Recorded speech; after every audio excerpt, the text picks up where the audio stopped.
Ja? Ja, det var inte. Jaha. Så. Okej. Fy fan. What's up everyone and welcome to yet another video. Still not sure about Coffee with Ola, but it's still gonna be Coffee with Ola for a couple of episodes, I guess, before I come up with something new. And today I'm very excited to have a really good friend of mine here, Jensen, or Patrik Jensen. You don't like when I call you Patrik Jensen. You could call me Patrik. Because your mother just says you're Patrik. like my mom. So. Yeah, I know. But welcome to my room. Thank you very much. How do you like it here? How do you like my new wall? I love what you've done with the place. Thank you so much. What do you like about this narcissistic thing? Yeah, it's nice. You're going full megalomaniac on us. Well, you know, it's. I think it's important because now everyone's getting force-fed. Yeah. This logo, and they will buy my merch and be happy. Right.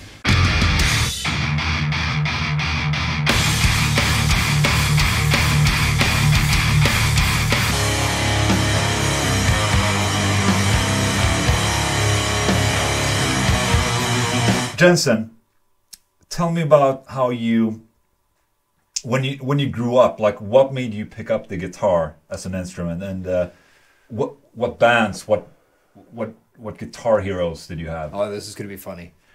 So I grew up in Canada. I lived in Edmonton, Canada until I was 10 years old. And when I was about 7 or something, there was this person called us, like a phone salesperson, or what do you call it? Telemarketer? A nuisance, you mean? Yeah. And asked if I wanted to go to a music school. And they had 2 instruments to offer. One was the guitar, the other one was the accordion. Mm. And I was 7 years old. And I had a real hard time choosing which one to go with. Really? Yeah, yeah. So you were actually, you're picking between, and you had a hard time picking between accordion a lot. And I didn't know anything about music back then. It's of course pre-internet and all that stuff. Yeah, so, okay. Yeah, so I actually chose guitar because I had seen Elvis Presley play. He played the guitar and he looked pretty cool. I hadn't seen anyone with an accordion quite that cool. Yeah. Yeah, so I guess he's a kind of a guitar hero in that sense. Right. Yeah. But then, like, I imagine that's who made you pick up the guitar, but who was like the guitar hero or band that made you play more guitar or like develop as a guitar player? Yeah. So in Edmonton, it was like an electric guitar course, and so we had electric guitars. When we moved back to Sweden when I was 10, I had to. I started the Kommunala Musikskolan, the communal music school, I guess, that's free for everyone and which is all good and fine. But it was only acoustic guitar, and you had to play with your fingers, and just lullabies. And I came from playing, well, not heavy music in any sense, but like at least some kind of rock. Smoke on Water? No, not really even. But yeah, so I got bored pretty quick, and I just forgot about the guitar until I was maybe 12, I think. Came back from what do you call it, summer. Oh, like a summer camp? Summer break. So in between grades, years. Okay. Yeah. So it semester. was semester is termin. Yeah, right. Yeah. Right. So this was right Swedish before, word of the day. Yeah, termin. We started högstadiet, which is high school. It is high school. Yeah. So I came back there, and then everyone was talking about AC/DC and Saxon, and I didn't. So yeah, and the first vinyl back then, of course, the first vinyl I got to borrow from my friend was Back in Black, and I listened to it, and I understood that these were actually chords. Mm. Probably would have been different if it was Iron Maiden or something, because they have a lot more single notes. Yeah. So this was just chords, and I knew, well, this is an E, this is an A, even though I hadn't touched a guitar in a couple of years. So found my dusty electric guitar and tried it again, and I had to tune it, of course, but I could kind of follow straight away. Oh. So thanks to that, AC/DC became one of my, or still love AC/DC. Right. So I guess Malcolm and Angus Young are the ones that kind of pulled me in. Right. I know because you've told me. Yeah. But you guys don't know. But you do know now. You're my mom, Ola. You know everything. Yeah, I know. So, okay. I didn't properly introduce you, but you're the guitar player of The Haunted and Witchery. So we play in the same band, which is kind of cool. And something like throughout the years since I joined The Haunted, something I noticed is that when I've been around with talking to people in general, is that everyone knows Jensen. And Jensen this, Jensen that. And you seem to know, or all the cool guitar players out there seem to know who you are and always talk like the best of you.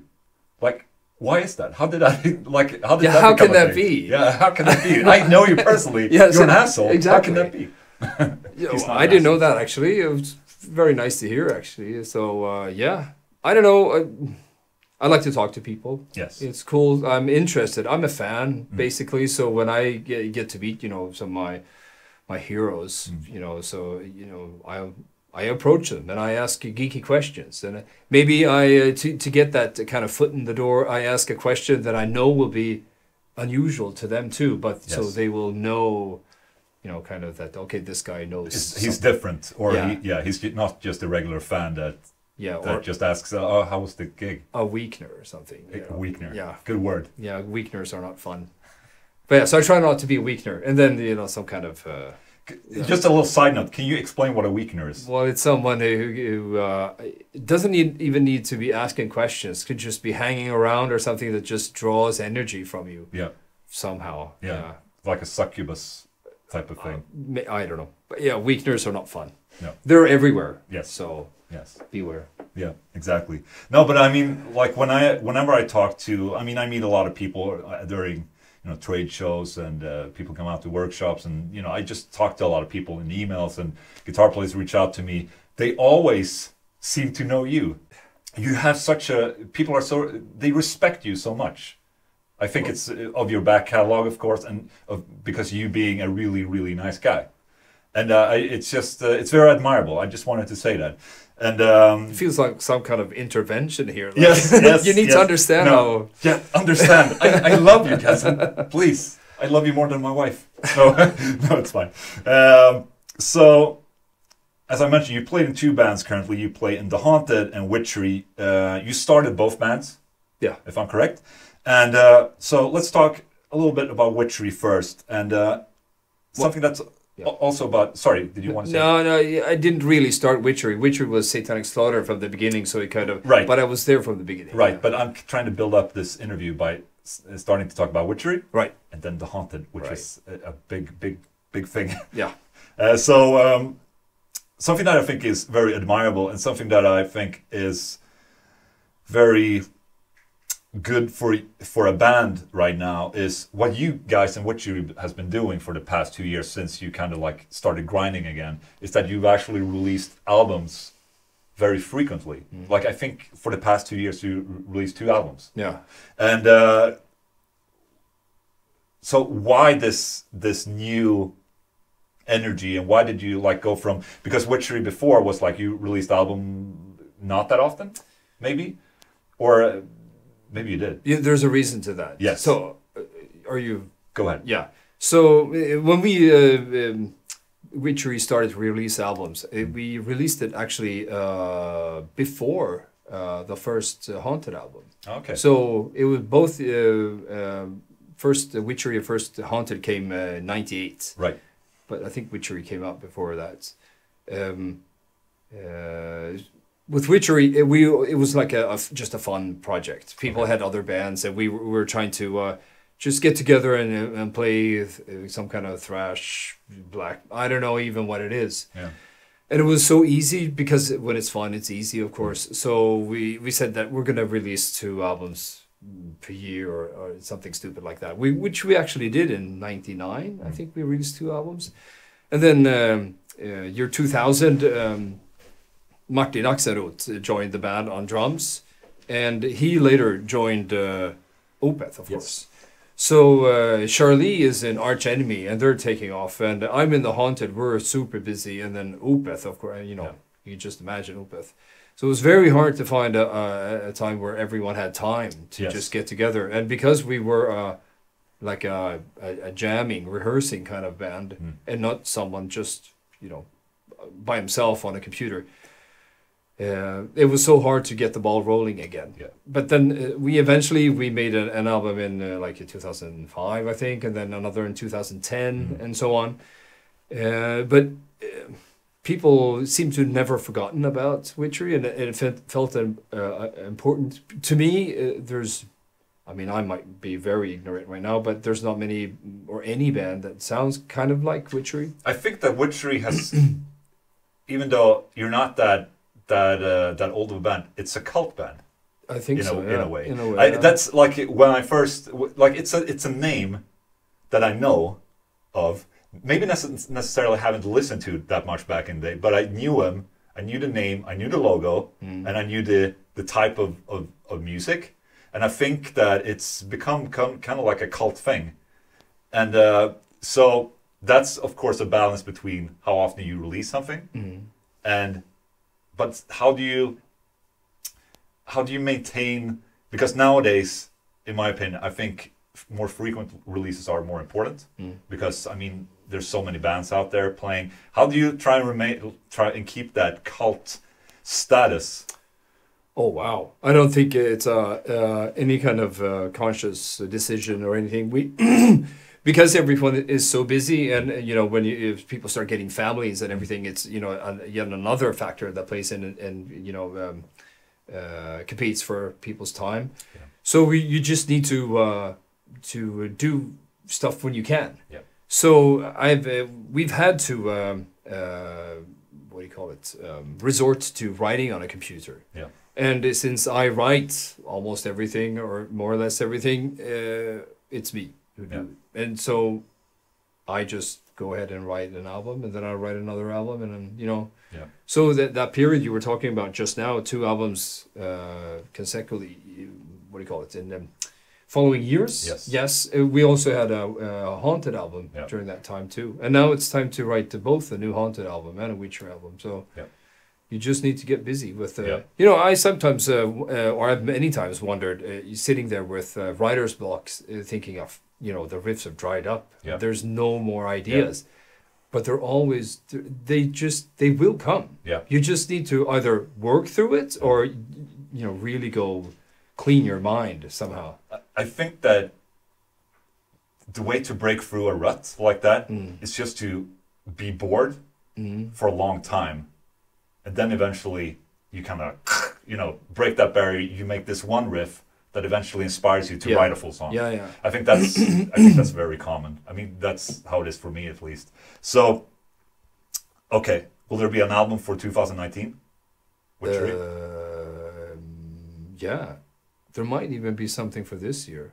Oh shit! Okay. Yeah. Good job. I like that, because it's I like how frequent it is, because that's I mean nowadays. Everyone's just competing about the same space, and it's almost become more of a quantity before quality kind of thing with a lot of bands. I'm not saying that it's that with Witchery or the Haunted, or for instance. I mean, but sometimes you just see many bands just releasing, and not really necessarily do that good of music. No. But it doesn't matter. Yeah. Because they always have news going, and they're always, you know, they're always out there, and they will grow, even if the music sucks. You just need to have some kind of visibility. So you pop up in people's what do you call it, feed, or I mean, that's people see me all the time, so it's kind of like the same thing, you know. And I think it's just what this industry has become. I mean, it's not just music; it's the same with every other, you know. It's movies or whatever. It's gaming industries as well. So it's not only the music industry that's kind of affected by that. Moving over to the Haunted, because I think otherwise we're not going to have enough time to talk about everything. So I have a personal question.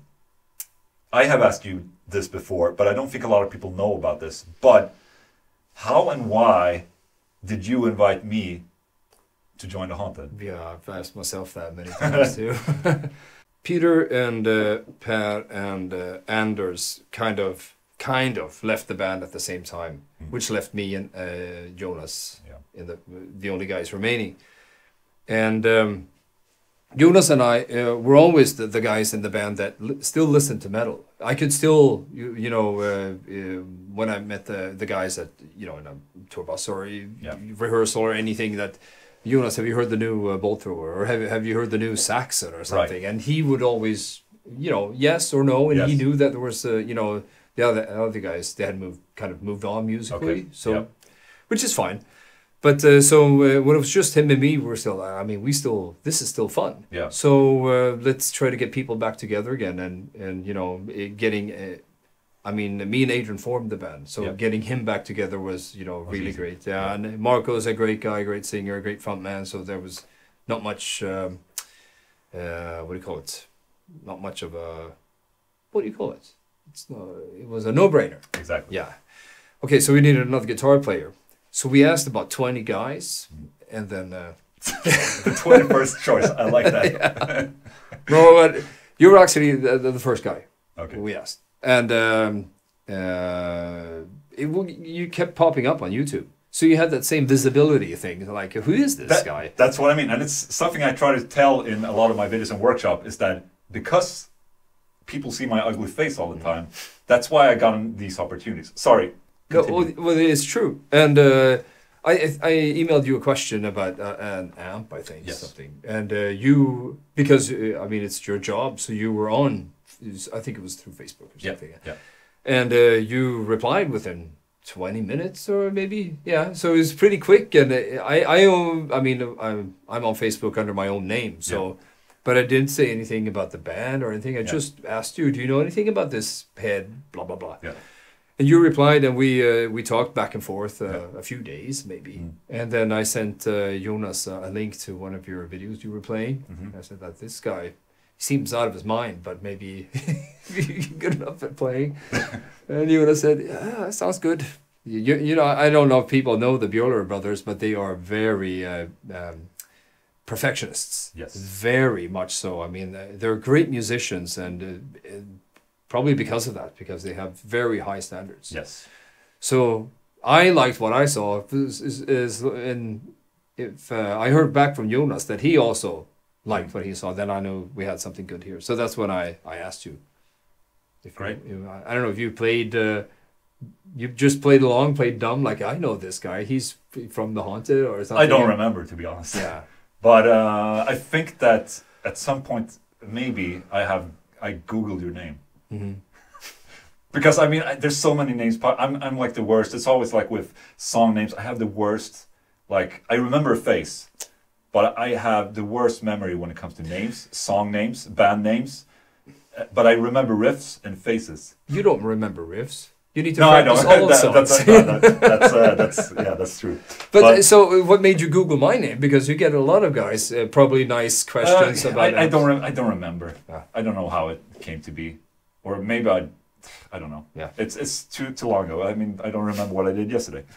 So okay, when I see the Haunted from inside of the band, I see very diverse type of personas. Where of course the metal is the passion, like you said, with Jonas. And why do you think we all gel so well together? I have to say, and I hope this is the case for many bands, but sadly I don't think it's true, but we get along very well in the band. We have a lot of good laughs within the band. It's just, there's never been any arguments or discussion. Everyone has the same kind of humor. Well, maybe it's different kind of humor. It is different. It works for everyone. Yes. Yeah. We have a few very guys that are out there. But it's easy when you're in the band group, your WhatsApp group. It's like, it's not safe for work. But so you think it's? Do you think this is? Do you think it's very important for us to gel so well? To have such a good relationship when you're out on tour, and. We're also at a certain age that you wouldn't be in this business if you don't have that worth ethic. Yes. So we all share that worth ethic, that we love the music, we know how to work hard. Yep. We don't sit around and waiting for inspiration to fall and hit us on the head. No. You need to work for it. Yeah. And then we have the same kind of chemistry. Yes. I guess you can say. Yes. Which makes for you know, everything to do with the Haunted is fun. Yeah. Huh. Yeah. So, if you could choose, which member of the Haunted would you share a hotel room with? I share with you, don't I? Yes, exactly. So, who snores the most? Me, maybe? Or Marco. Marco snores. Marco is an animal. Yeah. You're more of an unpredictable snorer. Yeah, well, I'll take that. Like you stop breathing. Yeah. And then I start worrying. You are my mom. Exactly. So it's yeah, okay. Thank you. I just wanted to hear. Sure. This is a subject that we talk and discuss. I've been in relations enough to know a trap when I see one, so I know the right answer. Exactly. Exactly. I'm just building up the appreciation here for me. Okay, so how do you decide if a riff is a Haunted riff or a Witchery riff? Oh, that's a good question. I write actually everything for Witchery. Yeah. Because, like I said, Witchery is more of a playground, so to say. I mean, we take it seriously, but Witchery can blend anything. Black metal, heavy metal, maybe to a higher degree than the Haunted can. Yes. So you have less restrictions. Yes. So I can just start by playing a priest riff or something, and it'll turn into something. Yeah. And that something might be, oh, but this is actually more the Haunted, so Yes. it gets yanked out. Yeah. But it works both ways. Yeah. So there's been things that I've written for the Haunted that have gotten the thumbs down. Yep. So it goes to Witchery. Exactly. Like Exactly. I mean, one thing that or a song that a lot of people associate with the Haunted is Dark Intentions. Yes. And I wrote that at a Witchery rehearsal. But the drummer at the time was sick, so Adrian was filling in. Ah. So we were rehearsing for a few shows, like a weekend, something somewhere.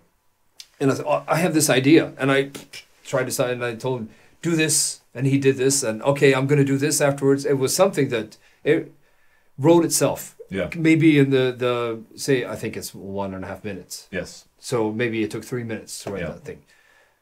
Yeah. And So it's such an iconic. Yeah, and as soon as we played it, everyone's like, "Yeah, guys, I think this is more for the Haunted." Everyone. Oh, they said that. Like they just died. Like, oh, I have to. And now it's like one of the most iconic The Haunted intros. Yeah. But that just goes to show, you know. Yeah. I don't know. Maybe it would have been different if Witcher played it. I mean, different musicians played. What do you think that the songs that are more memorable are usually written in the shortest time? That I actually have to agree that songs that you have to ponder for 2 months, it'll sound forced and constructed. Exactly. Well, I'm not talking about Beethoven or something. They probably need 2 months, but something that writes itself. That you have such inspiration that this you have to go, you know, to whatever A here, and then you have to go, you know, double bass drums here. Yeah. If you just get that feeling, then you know others will feel it too. Do you think, like when we write with the Haunted, for instance, we write on our own ends? I would say. Do you think we're missing out because we're not rehearsing? Yeah, we used to rehearse everything, but I know you like to write on the computer. I would like to rehearse more, but now everyone lives everywhere, so it's impossible. But I like that kind of, you know, when we get together. It's an interaction. Yeah, I mean, exactly. It's a live interaction or improvisation. Plus, it's still, I mean, I am too, what do you call it, meticulous? Like when I write a riff, I don't just do it to a click track. I do it twice, and you know, for left-right channels, and then I do, I get some drum MIDI in there, and then I do the fill into, you know, I just lose momentum. Yeah. I should just do one channel to a click track. And the drummer should do exactly. His part. That's when you rehearse, you go and the drummer goes, you know, and then it should lead into this, and you have this flow. Yeah. So you know, there's a lot of breaking going on. I think that I mean, back in the day, that's the only way I wrote songs together with the drummer. No. But it's kind of, you know, you find a comfort as well writing on computer because I think that, you know, I'm a control freak in the sense that I like more and more control, and you kind of work your way into this bubble that is, or this protective shell of writing your own stuff on a computer. Yeah. That when you're playing or improvising together with other members, there's just more chaotic, and it's. I know personally, I try to write drums before to kind of like make it seem like I would jam with a drum track, for instance, to kind of get that grip again. But it's not easy. I mean, I understand what you're saying, and I wish we actually could get together more often and rehearse and just see what happens, because I think that makes for a totally different vibe of song than the ones that you write on your own. And it's so much quicker. Yes. And because I, like probably everyone else, do get bogged down in one riff that you think this is so good. Yeah. And then you sit there because nothing sounds as good, you know. And the longer it goes, the better that riff becomes in your mind, and the harder it is to put something next to it. Yeah, exactly. Which is good, because if we were rehearsing and I have this riff, and to you it might be a good riff, but it's the first time you've heard it. Yeah. So you go, okay, so something like this, and you go, you know, that actually is pretty good. Yeah. You know, because you need to break the kind of what do you call it, the walled-in idea you have of. Exactly, and I think also another element that is very important is just to hear how it sounds live with a drummer, which is what you do in a rehearsal space. Like, you hear the feel. Because the feel of a riff can be so different when you play live from when you write it. And you can just, let's do it again, but a little bit slower. Exactly. Or faster, because you hear, when your computer, you're already invested in a BPM. In a 230 BPM. Exactly. So I'm, you know, what do you call it? The mellanspel, bridge, the bridge or something. Whatever, You're like, I can't be bothered to go back and redo it. I'll just force something that is in 230. Exactly.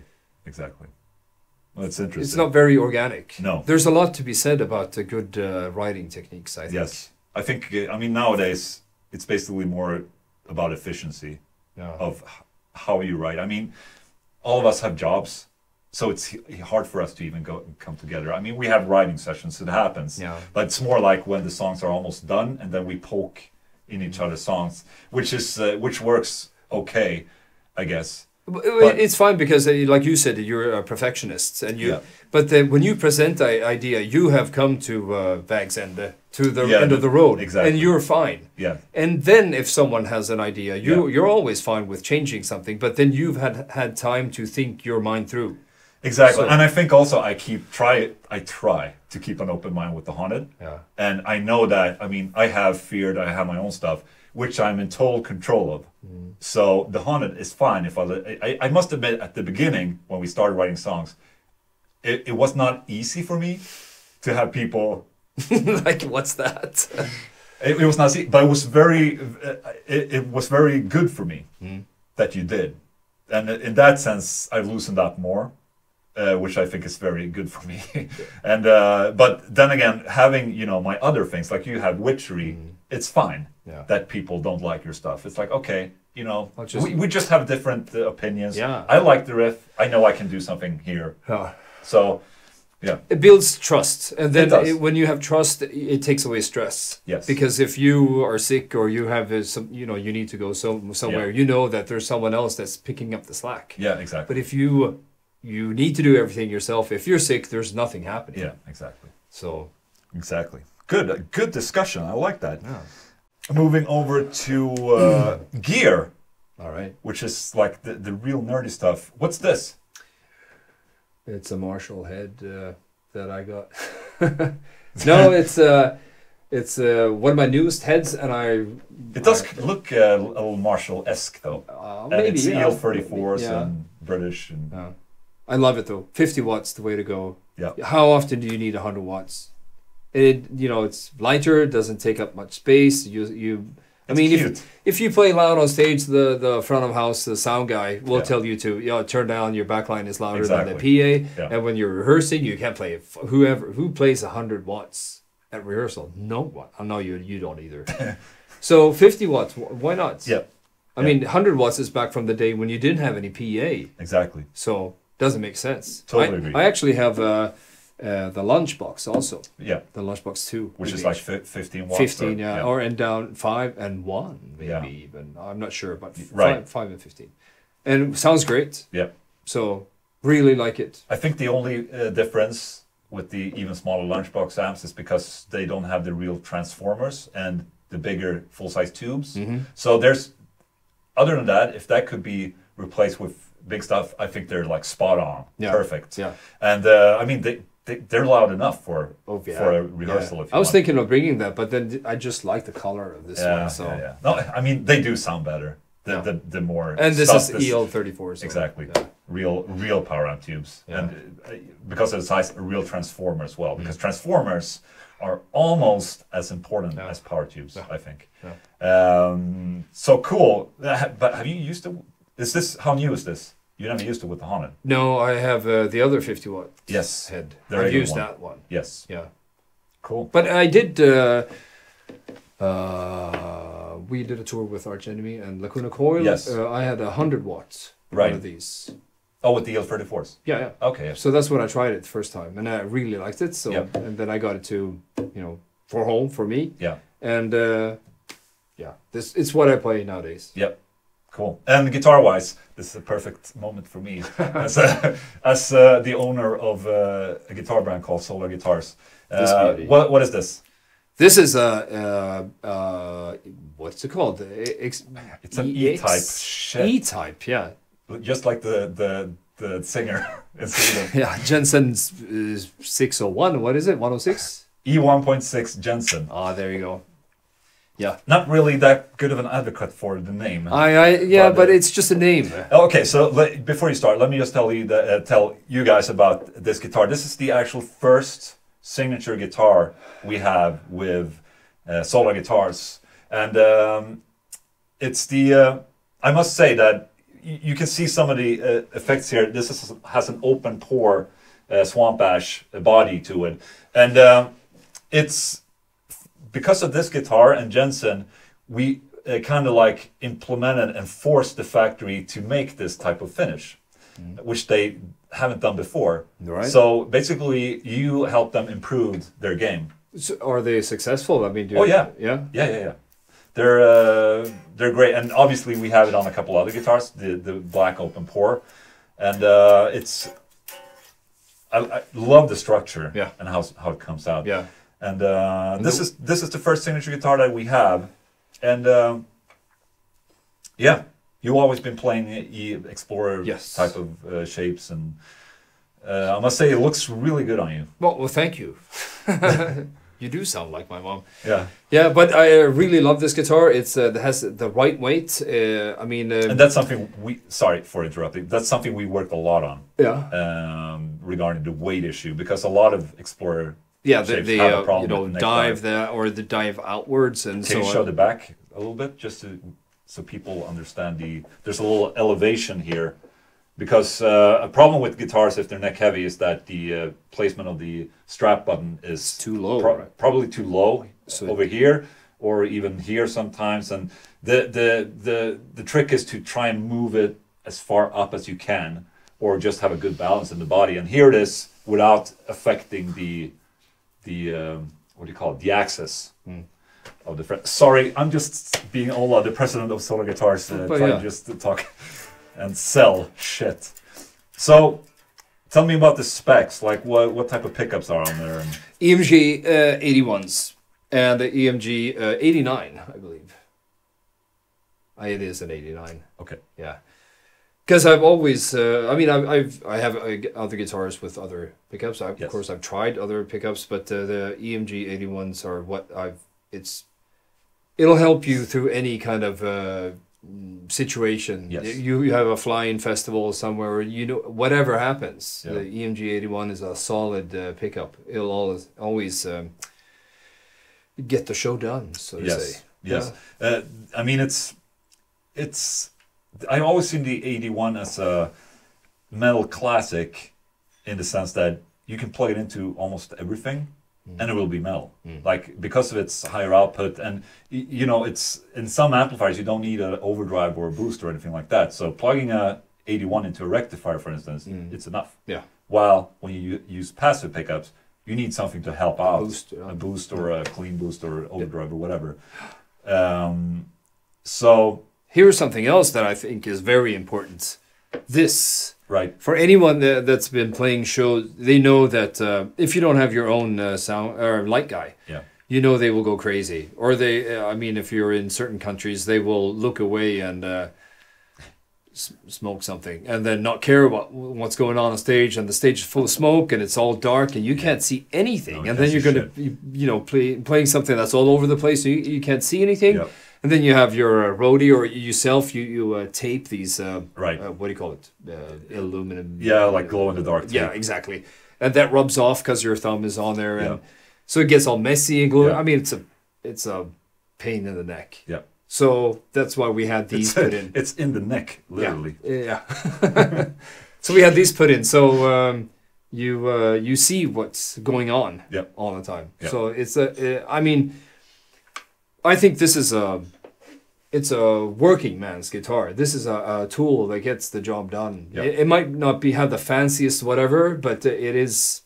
I think. I mean, this is what I would choose, and this is what I have chosen. Yep. Yeah. Cool. So how does it sound? Let's crank it up a little bit. Just play. You haven't played in a while, but that's fine. Just to riff. Yeah.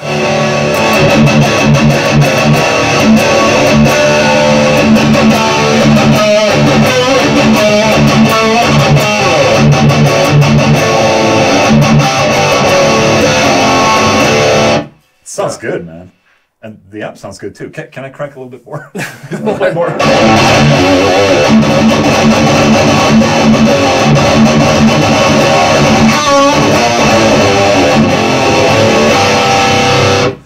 I like that it sounds like Jensen. Oh, does it? Yeah, it's this a little. It's hard to describe, but there's something in that initial pick attack that sounds so much like Jensen. Do you know why? You know why I've heard it so much is because we've been sending songs to each other, and our sounds are so different from each other. I never thought that I did anything that was strange until I did a few festivals playing with In Flames, and yes. Me and Björn before the first show or something, we were going through some what do you call it, 6/8. Yeah. So, you know, and like the you know, that kind of right. stuff. And he was, what are you doing? Because he was nervous that we were going to go on stage and like we were going to fuck up his song. And because I play, I don't know if you can see this, but get some.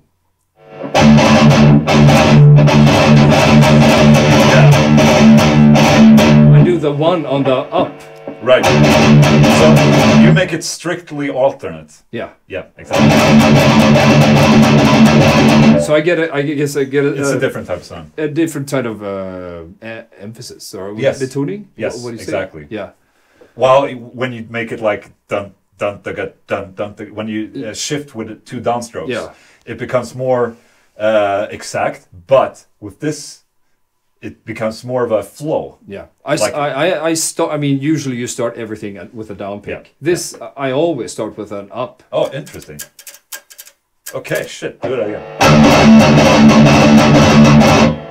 That's I've always done it like that. Okay, cool. So when you play, let me see. Oh, my head. Exactly, In Vain. You start with an upstroke. I don't even remember the.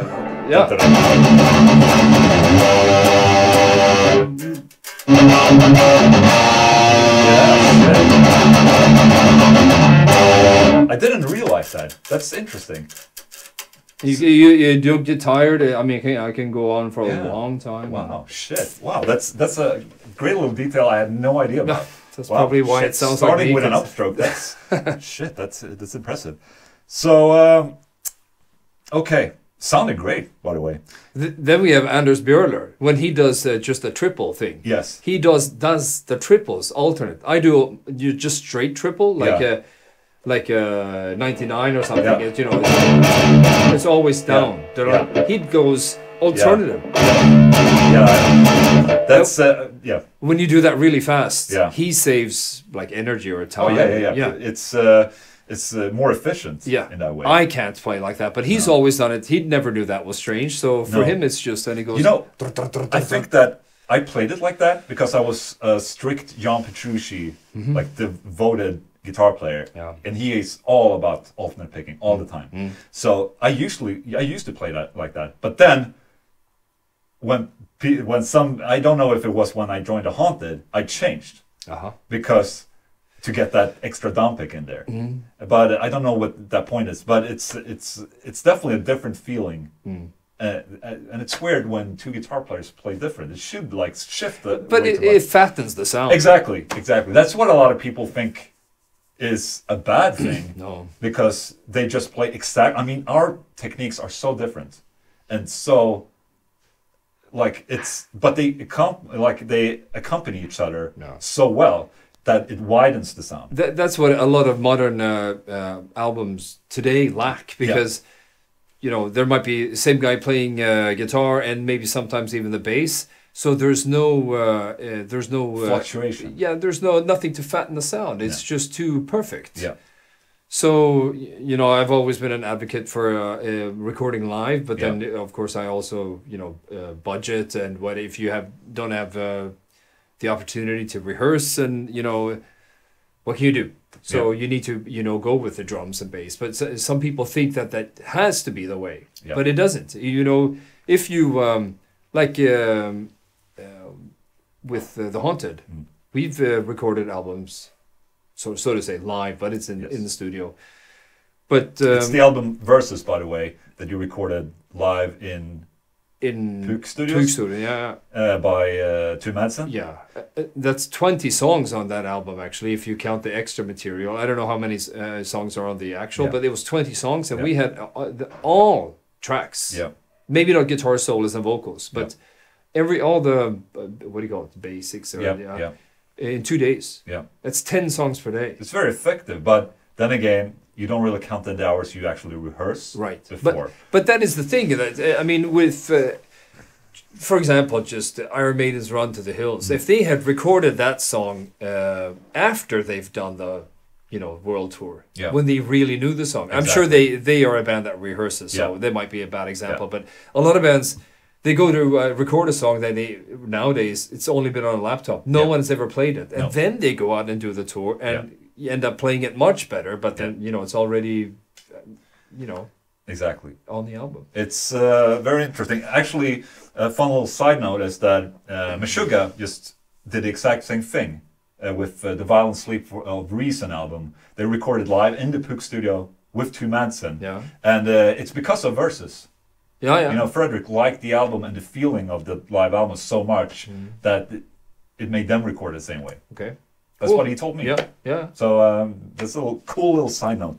So I have a couple of questions from my YouTube members. I have a separate. I mean, you can be a subscriber to my channel, but then you can also be a member of my channel, and you pay a little, right? And you get some extra content and shit, and extra live streams. So I'm totally plugging myself and become a member. But I asked them before this interview for a couple of questions to you. So these are questions from my members to you. Okay. How is it to work with Ola the Swede? I think we've covered that almost. We did, right? Yeah, but it's easy. That's how bad of a memory I have. I think, you and I have the most communication in the band. Probably. Yeah, just because you and I are guitar nerds and kind of, Yeah. So, I mean...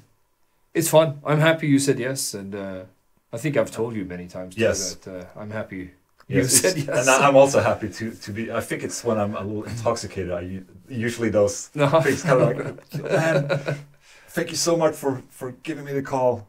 Kind of like, So what's on your plate right now? Like, what are you doing right now? I'm not sure you can talk about your job, but what are you doing, like, music-wise?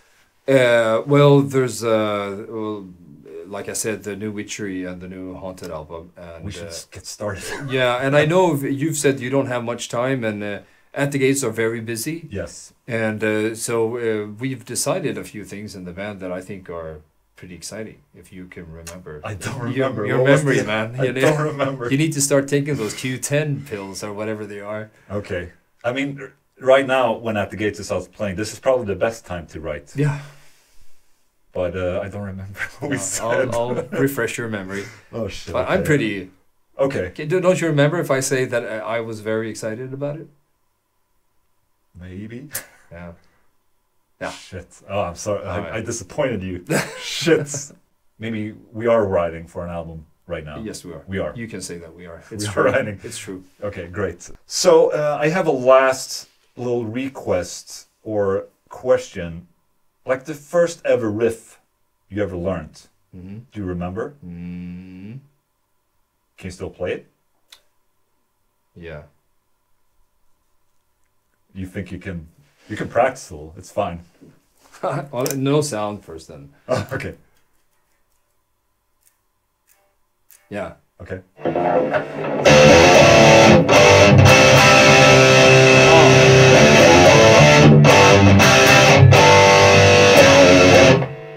I think it's like that. It's out of tune, but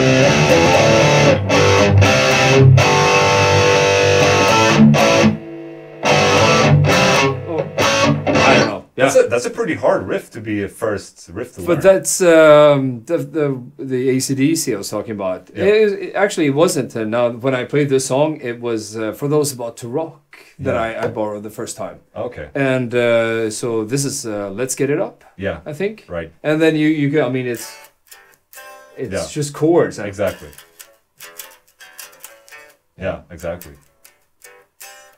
That was it's been a long time since I played that, or even listened to that song. But yeah. Yeah. Well, it's what I'm saying is like it's kind of advanced for the first. But I had been playing for years. Remember? Oh, okay. I played in Canada and I played in. Then I just. But I was asking, what was like the first thing you ever learned? Like just chords. Well, you mean very first thing? Yeah. Well, I guess like the first riff you remember that you like. It's probably this. Yeah. Okay. So when was the first, or what type of? When did you recognize that you kind of like? Oh shit! I really like metal. Type of riff. Probably when I heard For Those About to Rock. Yeah. Okay. The thing is that. Back in my school, there was a lot of Swedish bands going on. Like I don't know if you remember, but well, everyone knows about Gyllene Tider. Yes. Crappy kind of rock band, and then there was Noise. Yeah. Like some punk kid band. Yes. So everyone in my class just went through phases. Yeah. But when I was in third grade, I don't know how old you are in third grade. I was probably not even born. No, Yeah. same. I was probably 10 actually. Okay. Yeah, so it was when I moved to Sweden. Someone gave me the Kiss Love Gun cassette tape. Okay. So, I mean, Love Gun is a pretty, it's a good song. Yeah. So I was always like, I like Kiss, you know, to my friends. And then everyone was just, thought it was so boring because they had I'm the oldest of my brothers. Yes. But the others had older siblings and they, got handed down albums. Right, So they didn't know a lot about music. I just stuck with Kiss, basically. Yeah. And then after 6th grade, you went on your summer holiday, and then you came back 7th grade, and all of a sudden, in new school, so all of a sudden you saw these Sax and Motorhead patches everywhere, and then I borrowed that AC/DC album, and then, okay, there's something else other than Kiss. Other than Kiss, yeah. Wow. So, you have a pretty good or special bond. There's a band called Slayer that is that I like very much. I know you like him very much. Mm-hmm. What is your favorite Slayer album? Ooh, I mean, the obvious would be, say, Rain and Blood. Yes. But South of Heaven has a lot of great riffs. Yes. The drum sound is amazing on that album. The guitars are a bit too held back. Yeah. They need to be a bit more thicker, maybe. Yeah. But other than that, I mean, Cleanse the Soul on that album is an amazing song. And I know, Kerry, he hates that song. I mean, I'm on him, bugging him to play it. Right. It'll never happen. Right. So South of Heaven, or usually I think that when people answer that question, it's the elite Slayer fans, they say South of Heaven. Do they? Yeah, I think so. Because they don't want to say Rain and Blood because it's too obvious. But so which is the other than those? Which is the best AC/DC album? Don't ask me. There's a lot of, you know, what mainstream rock fans that, and what would they say? There's 2 albums. What would they say? Ball breaker. Okay. That's the one show I went to. I was in Stockholm. Yes, yeah, I saw it here too. Yeah. It was good. Same show. Yeah, it was good. Yeah, I don't remember. Too drunk? You were 11? I was a kid. Yeah, exactly. No, when was that? Like 94, 93, 94? Maybe. 95, maybe? Maybe I was like 13, 14 years old. Something, yeah.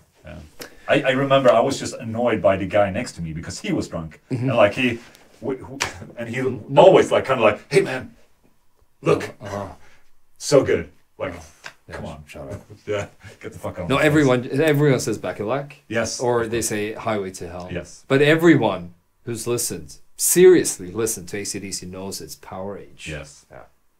Yeah, I heard that. So just so you know. Yeah. Great.